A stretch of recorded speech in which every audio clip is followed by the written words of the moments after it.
The Chinese government rolls out real name authentication for all video games nationwide and bans over 15,000 unlicensed video games. Oi, you got a license for that video game? Got a license for them anime titties? Yeah, China is ensuring that piracy will be around forever.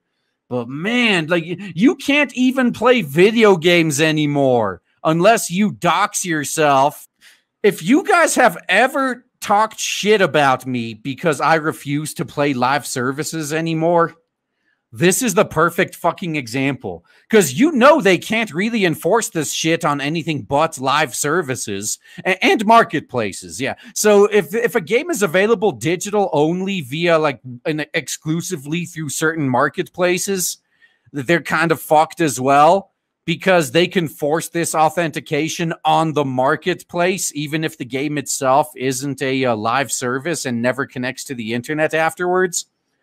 But this right here, if you ever needed a strong case for bringing back completely offline single-player experiences, here you fucking go.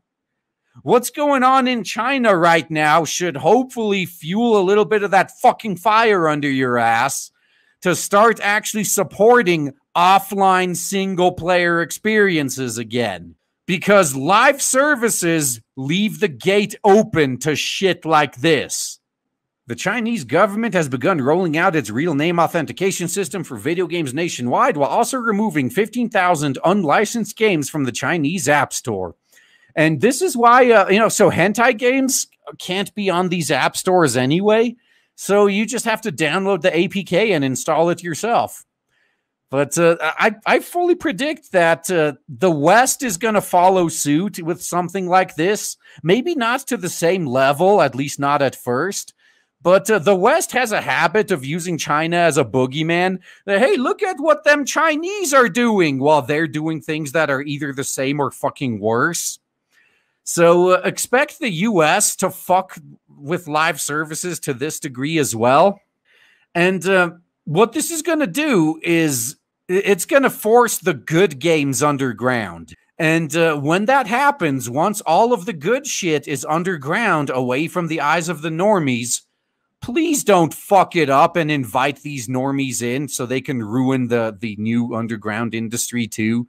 You realize these people are the reason the current industry fucking sucks, right?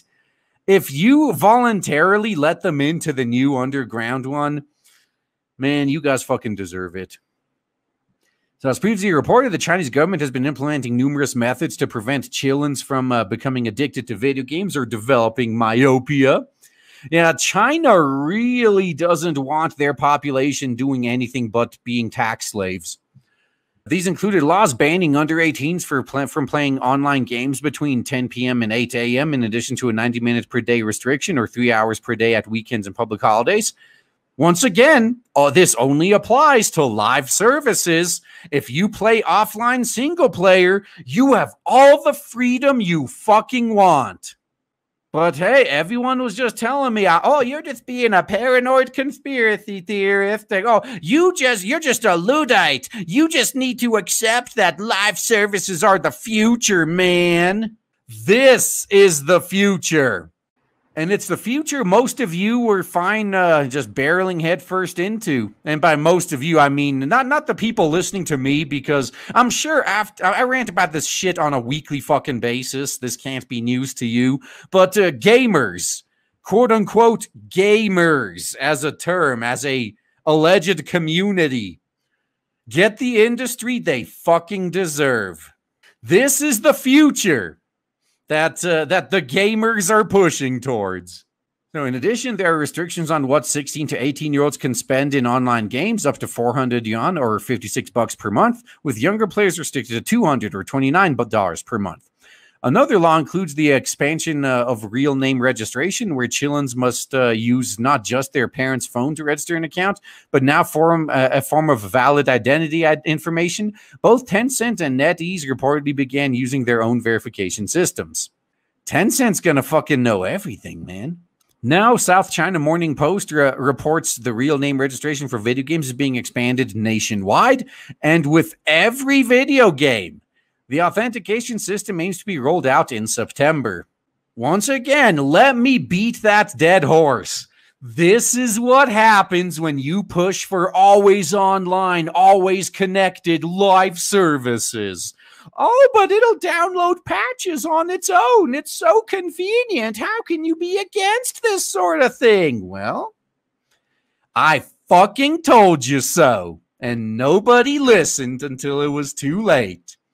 I've been stepping away from live services for years, and I can assure you I'm not going to be affected by this shit when it comes to the West. But everyone who refused to walk away from live services, well, enjoy the industry you fucking deserve.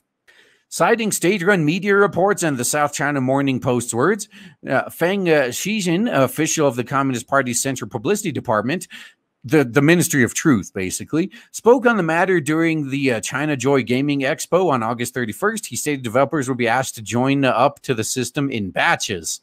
Chinese developers are further compounded by 15,000 unlicensed games being removed from the Chinese App Store since July 1st in preparation for the August 1st deadline. This was due to those games lacking ISBNs from the Chinese National Press and Publication Administration, granting them permission to be sold in the nation. Underground black market time, bitch. And this is actually why I am not worried about like the mainstream industry just being destroyed by the government, because most of my gaming spending these days is on places like DL Site anyway. It's a parallel industry to the current gaming industry. We'll be fine. And if the government ever decides to get a stick up their ass about that, we will just move to another underground location.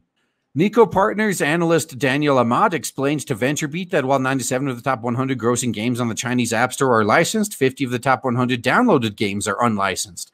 Until now, it was possible workarounds to the strict censorship laws.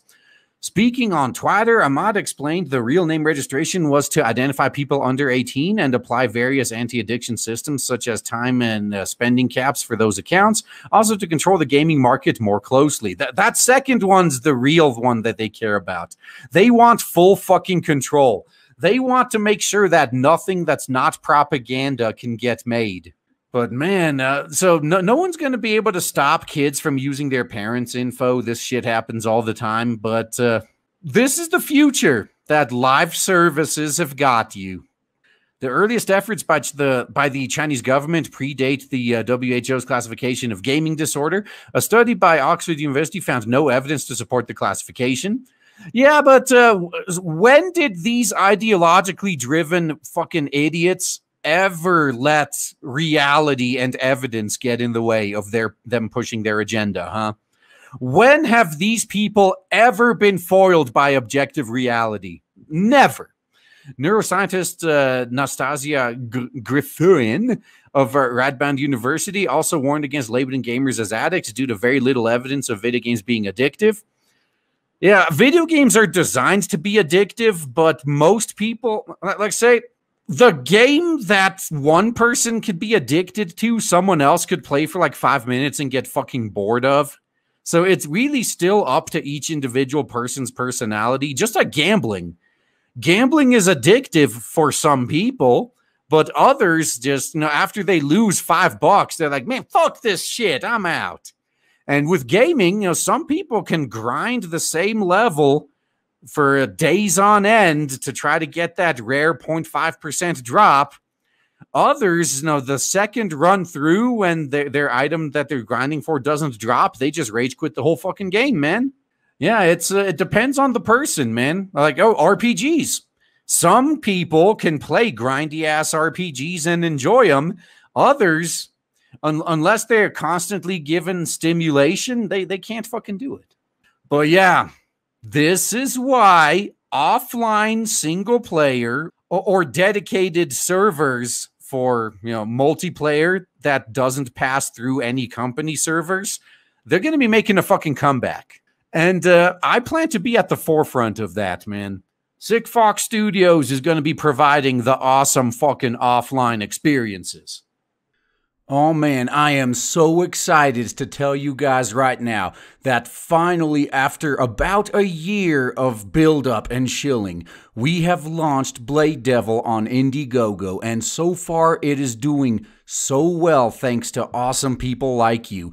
If you haven't backed it yet, then please check the links in the description and check out Blade Devil on Indiegogo. You will not be disappointed. Looking forward to seeing you there.